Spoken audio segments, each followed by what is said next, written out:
I never imagined my engagement party would end with me hiding behind the rose bushes, watching my sister kiss my fiancé. The thorns dug into my palms as I gripped the branches, but the physical pain barely registered against the crushing weight in my chest. My name is Talia, and 10 minutes ago, I was the happiest woman alive. Now I'm wondering if I ever really knew my family at all. The fairy lights strung across our backyard cast everything in a dreamy glow. Crystal champagne glasses clinked. Laughter drifted from the patio, where our closest friends and family celebrated. Ryan had proposed exactly how I'd always dreamed, down on one knee in front of everyone, declaring his love with that boyish smile that first made me fall for him 3 years ago. I'd only stepped away to get better phone reception, wanting to share the news with my best friend, who couldn't make it tonight. That's when I saw them. "We can't keep doing this," Megan whispered, her fingers tangled in Ryan's hair. "Not now that you're engaged to her. I don't want to marry her." Ryan's voice was low, urgent. "I never did. You know that." The phone slipped from my hand, cracking against the stone path. They jumped apart like guilty teenagers, finally noticing me standing there. Megan's face drained of color. Ryan just looked relieved. "Talia." Megan reached toward me, but I stepped back. "How long?" The question came out surprisingly steady. 6 months, Ryan answered. No hesitation, no shame. "I tried to end things with you, but your family—" "Our family," I corrected automatically, though the words felt hollow now. "She's my sister." "I'm so sorry," Megan's voice cracked. "We never meant—" "To what? To hurt me? To humiliate me in front of everyone we know?" I gestured toward the party, where our mother was probably already wondering where the happy couple had disappeared to. "Were you planning to wait until after the wedding, or just keep fucking my husband behind my back?" They both flinched at my crude language. "Good. Let them feel uncomfortable." "I love her," Ryan said simply, as if that explained everything. As if love justified betrayal. Footsteps crunched on gravel. My father appeared around the corner, his face flushed from champagne and joy. He froze, taking in the scene. Me, trembling with rage. Megan and Ryan, standing too close together. "What's going on out here? Ask your precious younger daughter," I spat. "Ask her how long she's been sleeping with my fiancé." "Talia," Megan gasped, scandalized that I would say it so bluntly. Dad's expression shifted from confusion to denial to something worse. Resignation. He wasn't surprised. He knew. "How long have you known?" I demanded. "Sweetheart, it's complicated." "How long?" He wouldn't meet my eyes. "A few weeks. Your mother and I thought, we hoped they would end it, that Ryan would commit to you properly once you were engaged." The betrayal hit me like a physical blow. My own parents had conspired to let me marry a man they knew was in love with my sister. "We were trying to protect you," Dad said weakly. "Protect me?" I laughed, the sound sharp and foreign to my own ears. "By letting me make a fool of myself. By watching me plan a wedding to a man who's been fucking my sister for months." "Language," he corrected automatically. "Go to hell." I yanked the ring off my finger and threw it at Ryan's feet. "All of you." I turned and walked away, ignoring their calls. Behind me, the party continued. Oblivious, music played. People laughed. My mother's voice rose above the rest, probably wondering where her daughters had gone. Let them explain it. Let them deal with the fallout. I was done. I got in my car and drove, with no destination in mind, except away. Away from the lies. Away from the betrayal. Away from the family I thought I knew. They would regret this, all of them. I would make sure of it. 3 days after my world imploded, I returned home to pack my things. The house was quiet, too quiet, until I heard laughter drifting from the kitchen. My mother's voice, warm and affectionate, followed by Megan's familiar giggle. I froze in the hallway, my hand gripping the banister. The caterer's already been paid, so we might as well use the reservation. Mom was saying, "We can turn it into an engagement party for you and Ryan instead." The coffee mug in my other hand nearly slipped. They were planning to use my wedding arrangements for them. I don't know, Megan replied, her voice carrying that false modesty she'd perfected since childhood.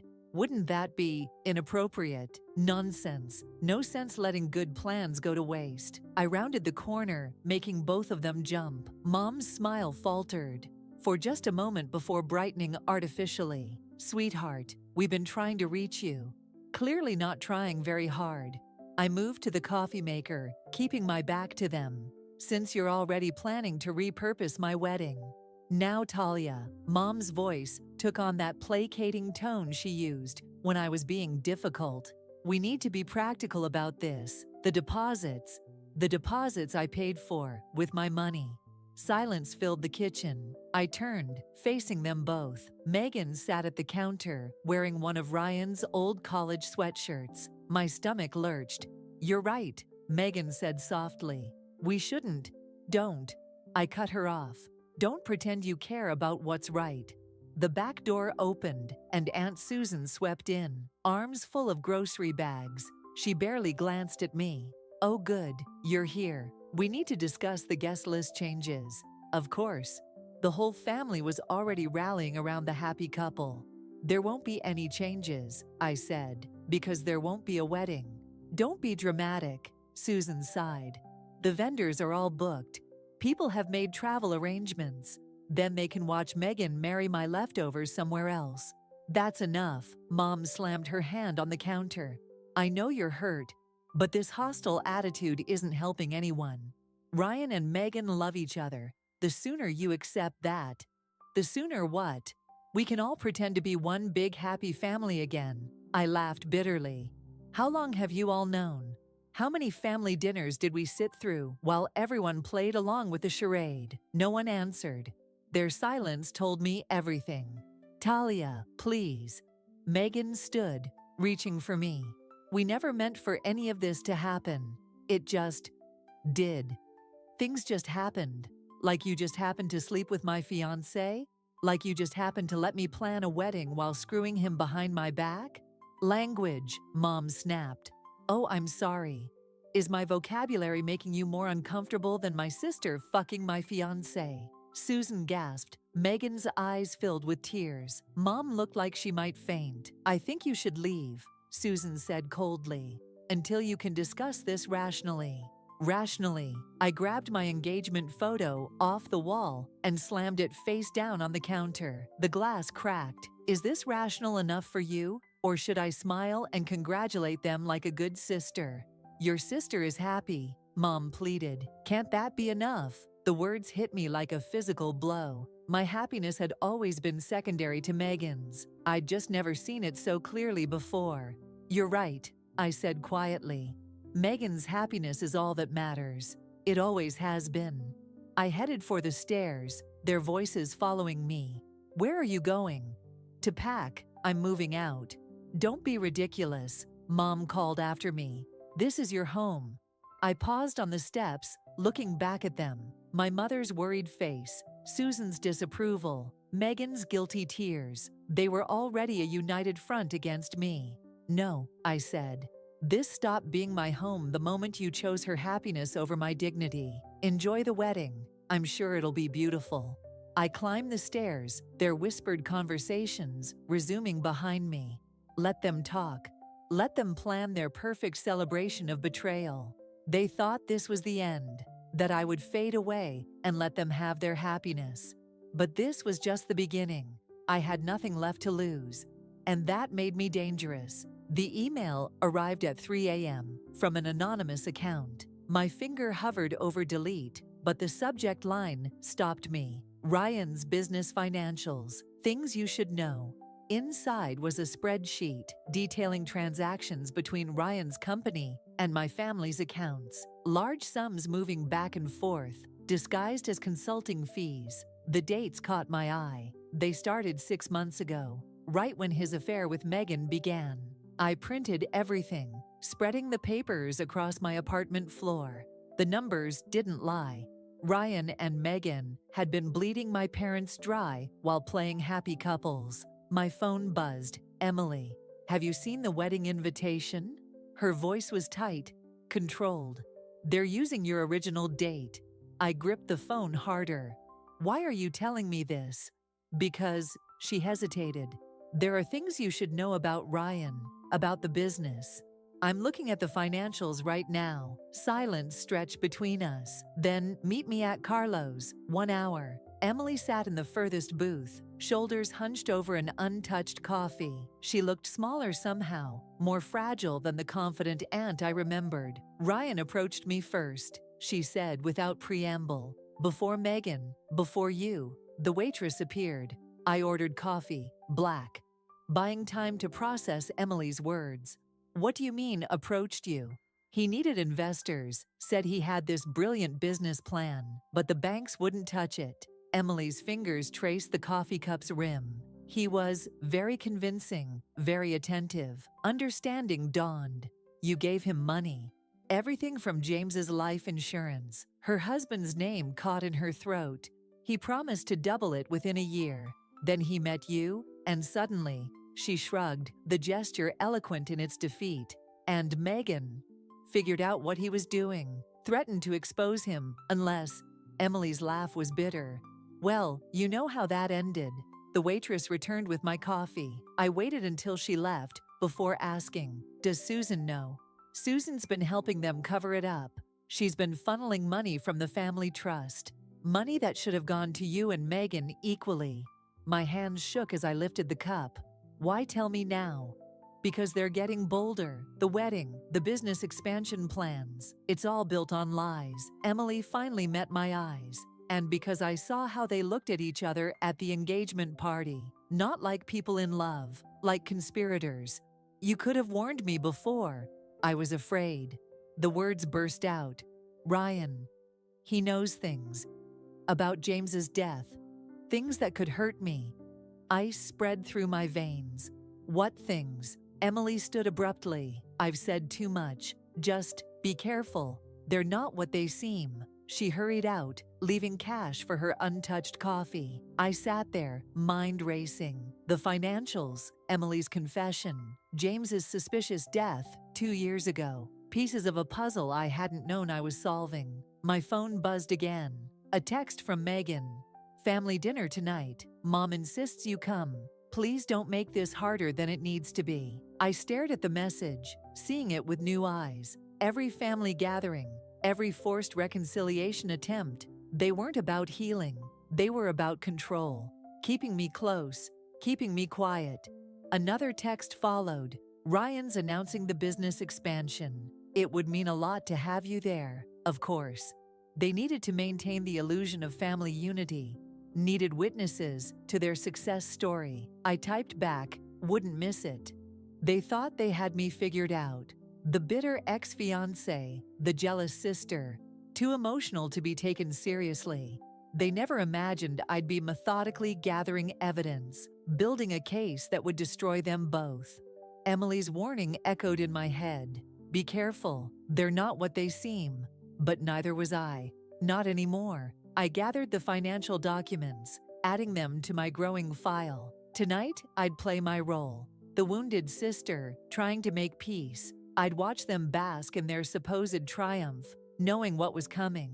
Because revenge isn't served hot or cold. It's served methodically, precisely, with a smile that never reaches your eyes. And I was just getting started. Marcus Chen's business card sat on my desk like a loaded gun. As Ryan's former partner, he knew exactly how deep the financial deception went. Getting him to talk had taken weeks of careful preparation.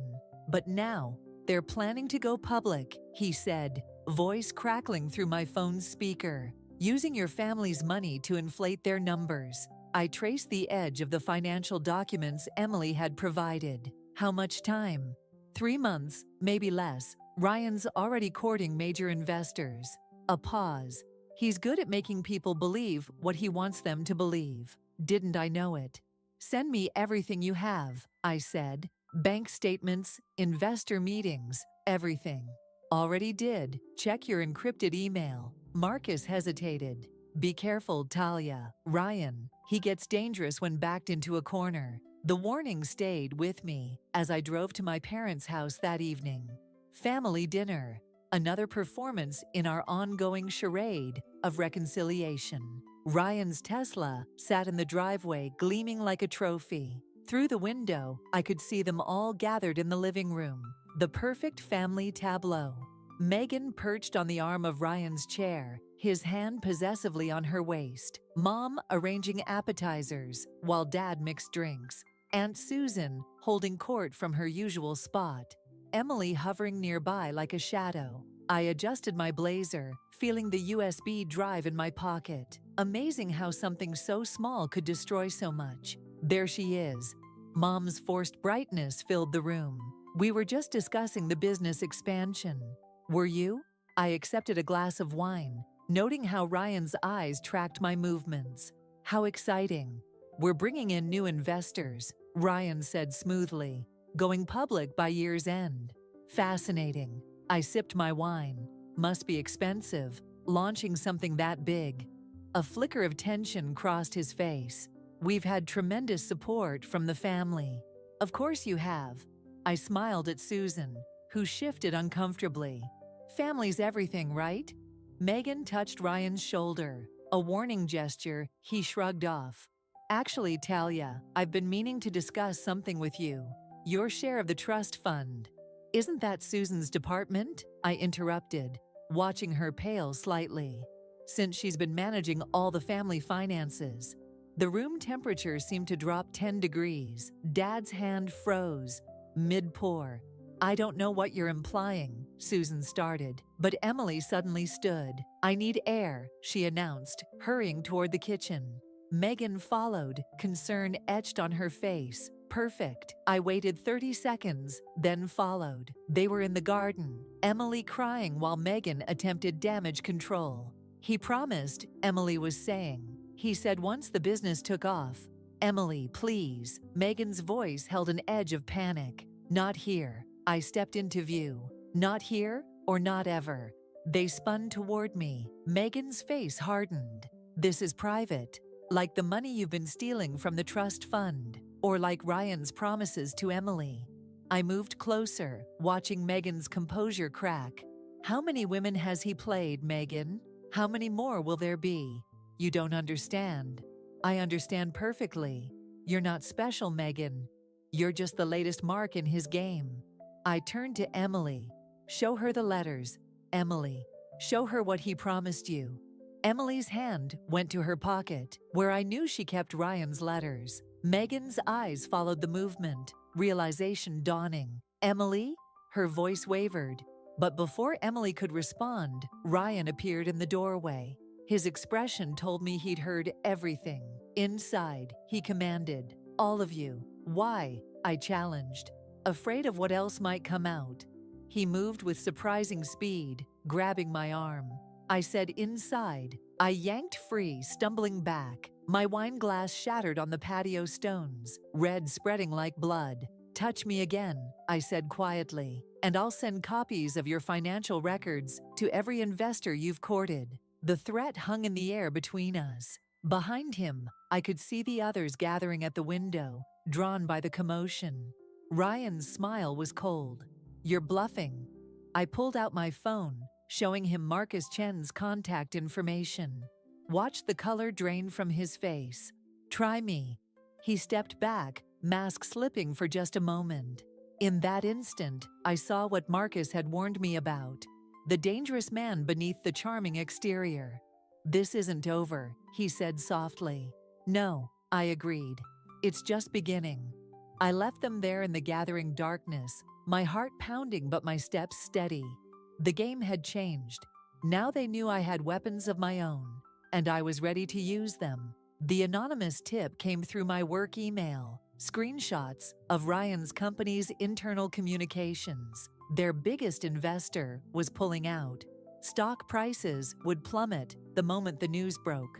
I forwarded everything to Marcus, then deleted the evidence. My hands shook as I poured my morning coffee, spilling drops across the counter.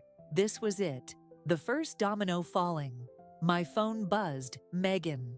What did you do? Her voice cracked with panic. Ryan's been in meetings all morning. The investors. Funny how karma works, I said. wiping up the coffee stains. Maybe they finally saw through his lies. He says you've been talking to Marcus Chen. Did he tell you what Marcus knows? About the money? About Emily? Silence stretched between us. Then quietly, Dad's having chest pains. The mug slipped from my hand, shattering against the tile. What? The stress of everything. He collapsed this morning. Mom's with him at St. Mary's. I grabbed my keys, already heading for the door. Is he? Don't come. Her voice hardened. You've done enough damage. The line went dead. I stood frozen, keys digging into my palm. My phone buzzed again. A text from Emily. It's bad. Susan's threatening to go public about everything unless you back off. Another buzz. An email from Marcus. Investment withdrawal confirmed. Stock dropping. Ryan's looking for someone to blame. The messages kept coming. A cascade of consequences I'd set in motion. I switched off my phone, but the silence felt worse. Hours later, I sat in my car across from St. Mary's, watching the hospital entrance. Mom emerged briefly, her face drawn and tired. She didn't notice me. Neither did Aunt Susan when she arrived with coffee and sandwiches. They huddled together near the entrance, talking in low voices. A tap on my window made me jump. Emily stood there, looking haunted. I rolled down the window. How is he? Stable, but... She glanced over her shoulder. Ryan's threatening to expose what really happened to James if I don't back his version of events with the investors. My fingers tightened on the steering wheel. What version is that? That you've been sabotaging the company out of jealousy. That you manipulated Marcus Chen with false information. She wrapped her arms around herself. He has documents, Talia, forged ones, but they look real. Let him try. But my voice lacked conviction. You don't understand. If the truth about James comes out... Tears filled her eyes. I can't go to prison. I can't. The pieces clicked together. James's suspicious death, Ryan's hold over Emily, the missing insurance money. How deep did this web of secrets go? My phone buzzed again. A message from an unknown number. Back off now, or tomorrow's headlines will destroy more than just the company. Ask Emily about October 15th, the date of James's death. Emily saw the message over my shoulder and went pale. He wouldn't he? I studied her face. What really happened that night, Emily? She backed away from the car. I have to go. They'll wonder where I am. Emily, just be careful. Ryan's not who any of us thought he was. She hurried back toward the hospital entrance, nearly colliding with Megan, who was just coming out. Our eyes met across the parking lot. For a moment, I saw something in my sister's face. Fear, recognition. Then her expression hardened, and she turned away. I started the car, my mind racing. Dad in the hospital, Susan's threats, Emily's secrets, Ryan's countermoves. The revenge I'd planned was spinning out of control, hurting people I never meant to hurt. But I was too far in to stop now. Ryan had to be exposed before he destroyed everyone I cared about, even the ones who'd betrayed me. My phone buzzed one final time. A message from Marcus. Meeting tomorrow, 9 a.m.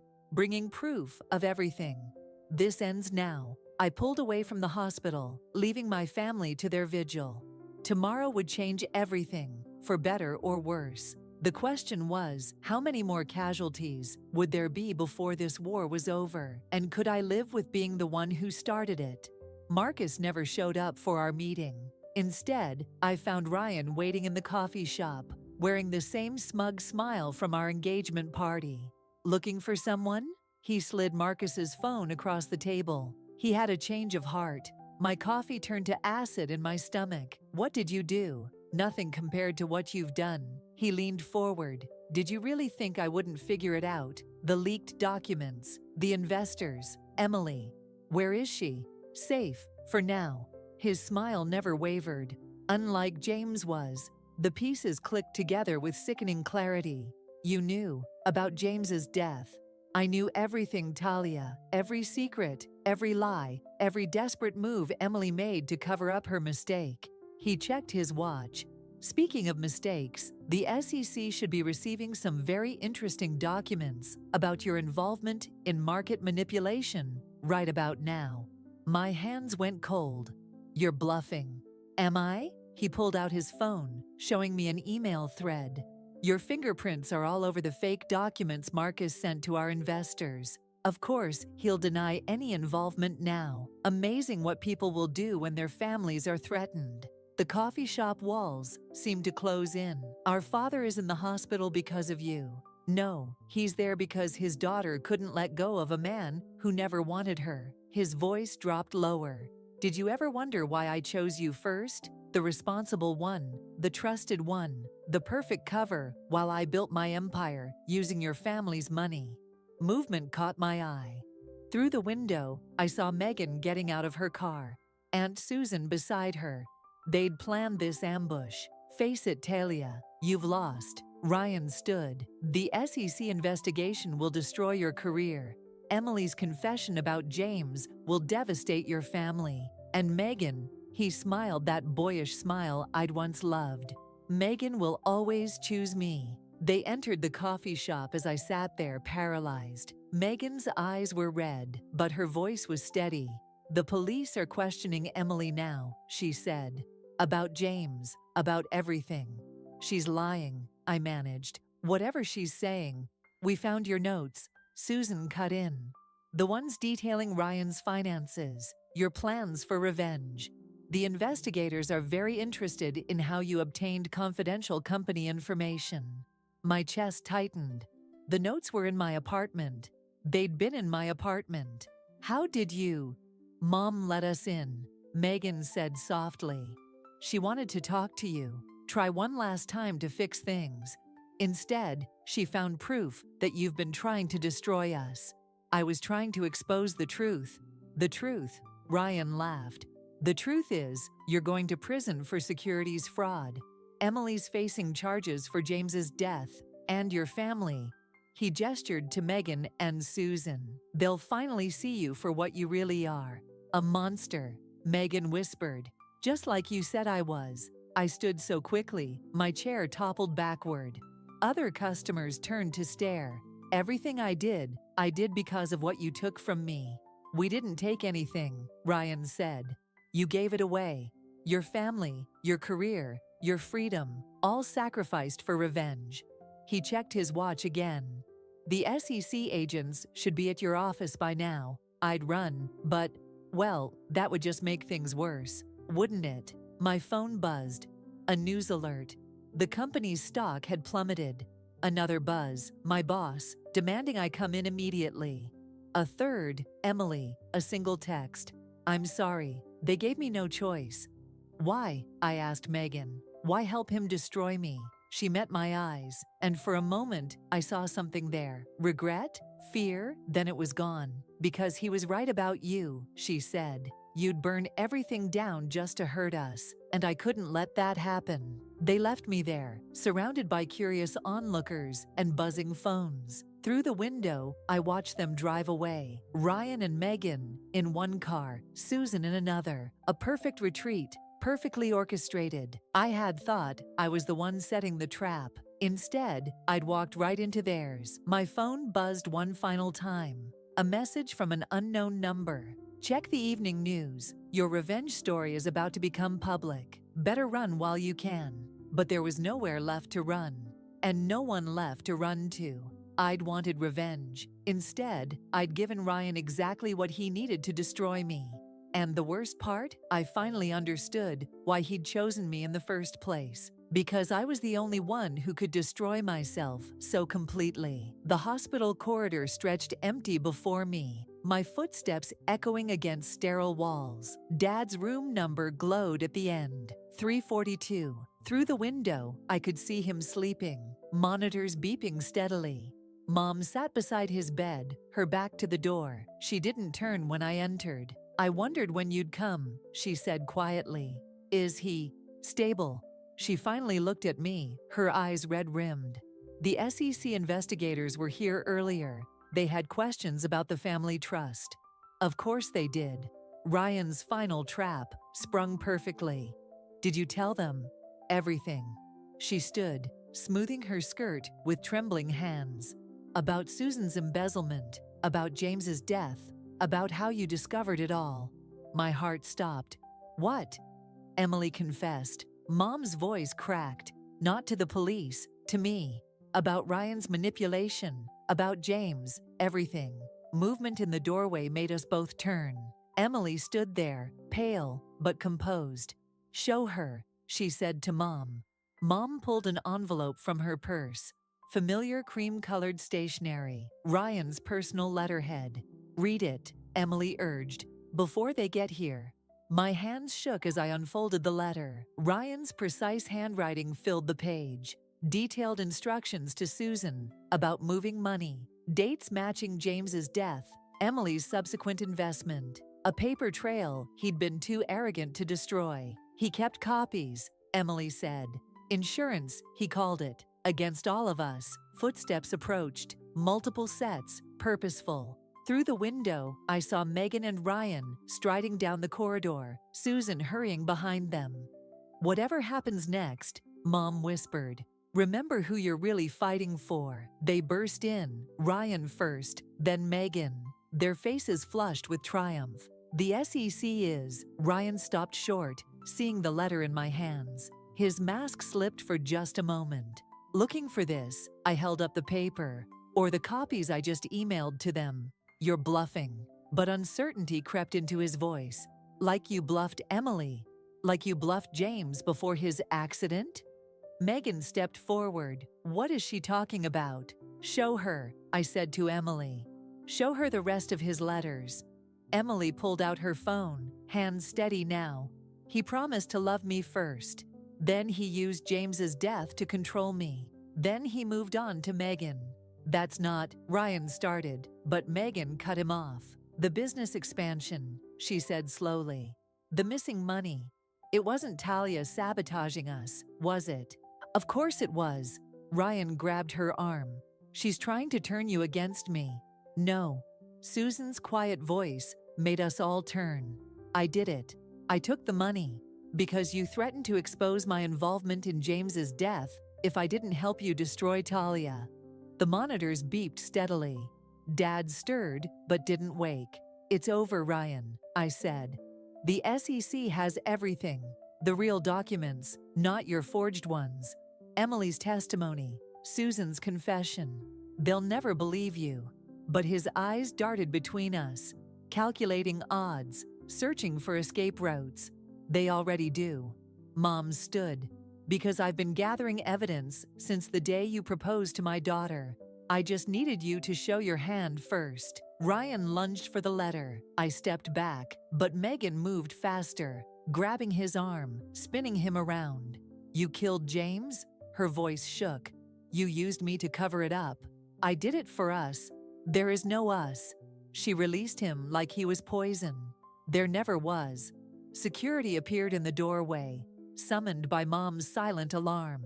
Beyond them, men in suits approached, SEC investigators, right on schedule. Mr. Thompson, one stepped forward. We need you to come with us. Ryan's composure finally cracked. This isn't over, he snarled at me. Yes, I said quietly. It is. They led him away. Megan followed the investigators, her shoulders straight, never looking back. Susan went with them, already cooperating. Emily touched my arm. I'm sorry for everything. I know. She left too, leaving me with Mom and Dad's steady breathing. You knew? I asked Mom. All along? I knew something wasn't right, but I needed proof. She took my hand. I'm sorry it took so long. Dad's monitors beeped, marking time between heartbeats, between endings and beginnings, between revenge and justice. The courtroom emptied slowly, leaving just the echo of footsteps and whispered conversations. Ryan's sentence had been handed down, 15 years for financial fraud, conspiracy, and involvement in James's death. I remained seated, watching Megan gather her things 3 rows ahead. She turned, finally meeting my eyes. Neither of us spoke as she walked over, sliding into the bench beside me. I signed the divorce papers, she said quietly. I heard. Did you also hear I'm testifying against Susan?" Her hands twisted in her lap. "About the embezzlement." I nodded. The family trust would take years to untangle, but at least the truth was out. "I keep thinking about that night," Megan continued. "The engagement party, how happy you looked right before." She trailed off, then reached into her bag. "I found this in Ryan's study." She handed me a small leather journal. The first page bore a date, 6 months before he'd proposed to me. "It's all there," she said. "Every manipulation, every lie. He planned everything, right down to which sister would be easiest to control first." My fingers traced the familiar handwriting. "Why show me this?" "Because I need you to understand. I wasn't just weak or selfish. I was played. Just like Emily. Just like you." She stood. "But that doesn't make it hurt any less, does it?" "No," I agreed. "It doesn't." She walked away, heels clicking against marble. I watched her go, remembering how we used to share clothes, secrets, dreams.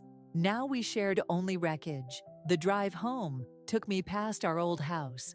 Dad was there now, recovering slowly. Mom had called yesterday.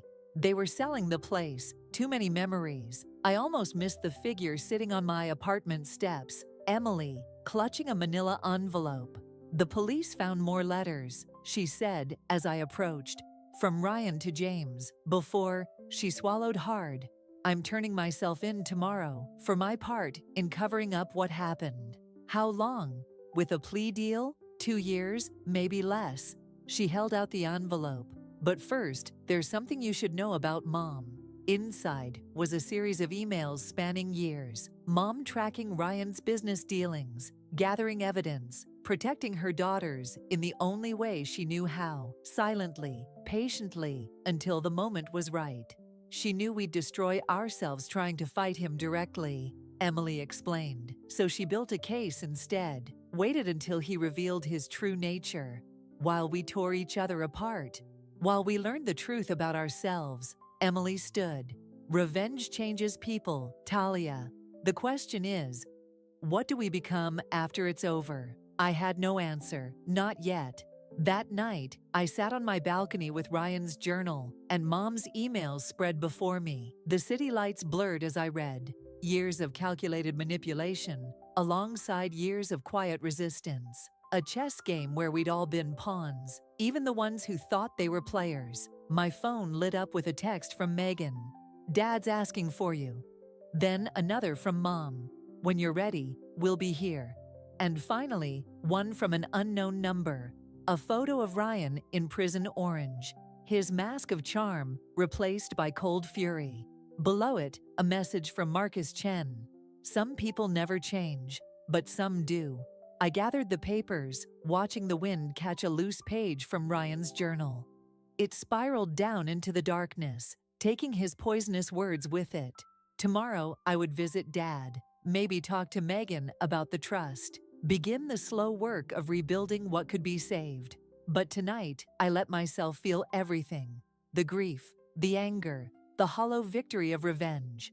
Let it wash through me like a cleansing fire. I'd wanted justice, and I'd gotten it. I'd wanted revenge, and I'd tasted its bitter fruit. Now I wanted something else, something that couldn't be plotted or planned or avenged. Peace, maybe, or forgiveness, or simply the strength to become someone new among the ashes of who I'd been. The wind picked up, carrying the last traces of Ryan's journal into the night. I didn't try to catch them. Some stories need to end for others to begin.